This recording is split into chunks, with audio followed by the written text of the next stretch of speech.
تمام علماء حق کے بیانات اور وظائف سننے کے لیے چینل کو سبسکرائب کریں۔ جزاک اللہ خیر۔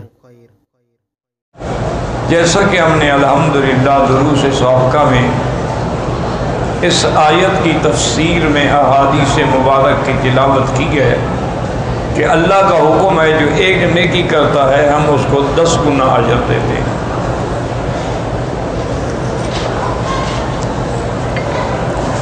اور کبھی اللہ تبارک و تعالیٰ اس کو 10 گنا کے بجائے 700 گنا ثواب بھی دیتے ہیں، اور کبھی اللہ تبارک و تعالیٰ اس کو حرمت مکان کے اعتبار سے، جیسے مسجد الحرام ہے تو وہاں ایک نماز کا 1 لاکھ کا ثواب دیتے ہیں۔ اسی طرح کبھی حرمت زمان ہوتی ہے کہ ایک رات جو ہے لیلۃ القدر کی، جس نے اس میں اللہ کے لیے خالص عبادت کی 1000 مہینے کی عبادت سے بڑھا دیتے ہیں۔ تو یہ اللہ تبارک و تعالیٰ کے انعامات ہیں اپنے بندوں کو۔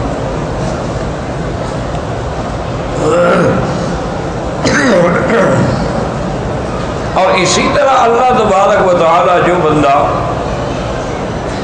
حج کے لیے پیدل جاتا ہے تو اس کو ہر قدم پر 700 حرم کی نیکیوں کا ثواب دیتے ہیں۔ اصل وجہ کیا ہے؟ اصل بات سمجھیں کہ اللہ اپنے بندوں کو بخشنا چاہتے ہیں۔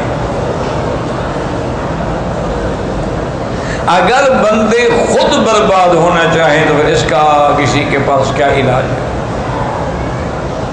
ورنہ اللہ تبارک و تعالیٰ نے، آپ وضو کرتے ہیں تو آپ کے ہاتھوں کے گناہ گر جاتے ہیں، آپ کلی کرتے ہیں، ناک میں پانی دیتے ہیں، چہرہ دھوتے ہیں، سارے گناہ صغیرہ جو ہیں وہ گر جاتے ہیں۔ پھر اللہ کے لیے آپ نماز کے لیے نکلتے ہیں، ہر قدم پر آپ کو نیکیاں دیتے ہیں۔ پھر نماز کے بعد جو دعا مانگتے ہیں وہ اللہ قبول فرماتے ہیں۔ اسی طرح اللہ تبارک و تعالیٰ نے، اب دیکھیں رجب کا مہینہ گزرا، اب شعبان کا مہینہ رحمتوں کا مہینہ ہے۔ حضور سب سے زیادہ روزے رمضان شعبان میں رکھتے ہیں۔ اس کی وجہ یہ ہے کہ تاکہ رمضان کے لیے ہمیں استعداد اور تیاری اور ترقی اور جذبہ پیدا ہو جائے۔ اور یہ بھی دعا فرماتے تھے کہ اللہم بلغتنا شعبان بلغنا رمضان، یا اللہ جیسے آپ نے ہمیں شعبان نصیب کیا ایسے رمضان نصیب فرمائے۔ اچھا، رمضان کا مہینہ کیا ہے کہ ابھی پہلا حصہ جو ہے وہ رحمت ہے، دوسرا حصہ جو ہے وہ مغفرت ہے، اور تیسرا حصہ جو ہے وہ جہنم سے آزادی کے پروانے۔ اسی طرح حدیث مبارک میں آتا ہے کہ مسلمان کے لیے 2 خوشیاں ہیں۔ ایک جب وہ افطار کرتا ہے تو خوشی ہوتی ہے کہ سارا دن کا پیاسا ہے، بھوکا ہے، اب اللہ کی نعمت سامنے۔ اور ایک اس دن خوشی ہوگی جس دن اللہ تبارک و تعالیٰ کا دیدار کرے گا۔ اور اسی طرح یہ بھی حدیث مبارک میں آیا ہے کہ جو مسلمان خالص نیت کے ساتھ اور خالص دل کے ساتھ افطار کے آنے سے چند منٹ پہلے جو ہے اللہ سے دعا مانگتا ہے وہ ہر حال میں قبول ہوتی ہے۔ اس لیے انسان جو ہے کبھی کھجوروں پہ لڑ رہا ہے اور کبھی اس کو ضائع نہ کرے، افطار سے 10-15 منٹ پہلے دعائیں شروع کر دیں۔ اور دعا کا طریقہ یہ ہوتا ہے کہ پہلے درود شریف پڑھیں، جتنا ہو سکے 1 دفعہ، 3 دفعہ، 7 دفعہ، 11 دفعہ، 21 دفعہ، 100 دفعہ، 1000 دفعہ، یعنی دعا کے اول میں بھی درود ہو اور آخر میں بھی درود۔ اور درود پڑھنے کے بعد اللہ کی حمد و ثنا بیان کریں، جیسے کہ اور نہ آئے تو سورۃ فاتحہ پڑھ لی، اس سے بڑی دعا اور اس سے بڑی حمد و ثنا کیا ہوتی ہے۔ اور پھر اللہ کو اللہ کے ناموں کے ساتھ پکاریں گے، یا اللہ یا اللہ یا اللہ یا رحمان یا رحیم یا حی یا قیوم یا ذی الجلال والاکرام۔ اللہ کے ناموں کے ساتھ پکاریں اور اس کے بعد وہ دعائیں جو حضور نے بتائیں یا پھر اپنی زبان میں جو مرضی آئے اللہ سے مانگیں، لیکن کسی کی انسان کی بربادی اور ہلاکت کی دعا نہ مانگیں۔ اور کسی رشتہ داروں کو لڑانے کی اور قطع رحم کی دعا نہ مانگے، اور کسی حرام کو ملنے کی دعا نہ مانگے، اور تو وہ دعائیں جو ہے ہر حال میں اللہ تبارک و تعالیٰ قبول فرماتے ہیں۔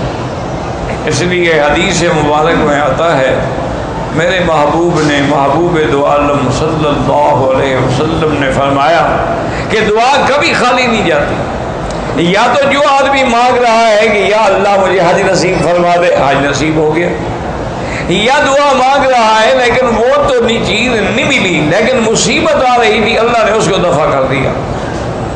اور تیسری صورت یہ ہوتی ہے کہ اس کی دعا کو قیامت کے لیے لکھ دیا جاتا ہے، ذخیرہ بنا دیا جاتا ہے، اس کا بدلہ اس کو قیامت میں ملے گا۔ تو جب قیامت میں دعاؤں کا بدلہ ملے گا، وہ کہے گا یا اللہ کاش میری دنیا میں کوئی دعا بھی منظور نہ ہوتی، آج ہی سارے مجھے بدلے مل جاتے۔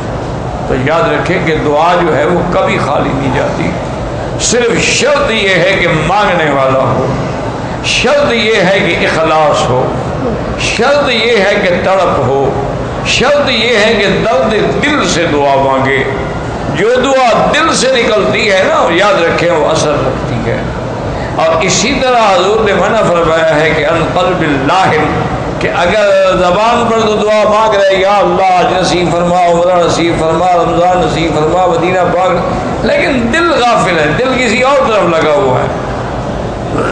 کیا معنی؟ بر زبان تسبیح ہو در دل گاؤ خر، یہ زبان پر تو تسبیح ہے لا الہ الا اللہ، اور خیال یہ ہے کہ پتہ نہیں میرا گدھا جو ہے اس کو کسی نے پانی پلایا ہے نہیں پلایا۔ تو اب زبان کے اندر تو تسبیح ہے اور دل کے اندر کھوتا اور گدھا کھڑا ہوا ہے، تو دعا کہاں منظور ہوگی؟ دعا یہاں مانگ رہا ہے اور خیال ہے یار پتہ نہیں میرے بیوی بچوں کا کیا بنا، وہاں ملک میں کیا حال ہوگا، گھر میں کیا حال ہوگا، پتہ نہیں راشن بھی ہے کہ نہیں ہے، تو پھر دعا مانگنے کی کیا ضرورت ہے؟ اس لیے حضور پاک نے فرمایا کہ غافل دل سے کبھی دعا نہ کرو۔ اور علماء نے اور اولیاء اللہ نے لکھا ہے کہ جب دعا مانگو اور دل لگتا جائے دعا میں کہ بالکل زبان پہ دعا ہے، آنکھوں میں آنسو ہیں، دل میں رقت ہے، بدن میں خوف ہے، بدن پہ لرزہ طاری ہو رہا ہے، سمجھو کہ رحمت کی گھڑی آ گئی ہے، اور مانگو اور مانگو اور مانگو۔ اور دعا مانگ رہے ہو دل نہیں لگ رہا، بس کر دو، ایسا نہ ہو کبھی نافرمانی کی وجہ سے کہ اچھا مانگتے مجھ سے اور دیکھتے ادھر ہو۔ اب دیکھیں نا مثال کے طور پر آپ کسی بادشاہ کے سامنے یا گورنر کے سامنے یا حاکم کے سامنے کھڑے ہو کے بات کریں، بات اس سے کریں اور دیکھیں اس طرف، تو وہ کہے گا یہ کون ہے بے وقوف، نکالو اس کو مجلس سے، بات مجھ سے کر رہا ہے اور دیکھ ادھر رہا ہے۔ تو آپ مانگیں تو اللہ سے اور نظر ادھر ہو اور دل ادھر ہو اور خیالات ادھر ہو، دعا کیسے منظور؟ وہ دعائیں اس لیے منظور نہیں ہوتی ہیں کہ ان کے اندر اخلاص نہیں ہوتا، ان کے اندر وہ اطمینان اور یقین نہیں ہوتا۔ ورنہ جب اللہ کا حکم ہے کہ مجھ سے مانگو، تو اللہ کا فرمان سے زیادہ سچا فرمان کس کا ہے؟ اللہ نے فرمایا مجھ سے مانگو میں تمہیں دوں گا۔ تو اسی طرح میں نے عرض کیا نا کہ اللہ نے رحمت کا ایک دریا بہا دیا ہے،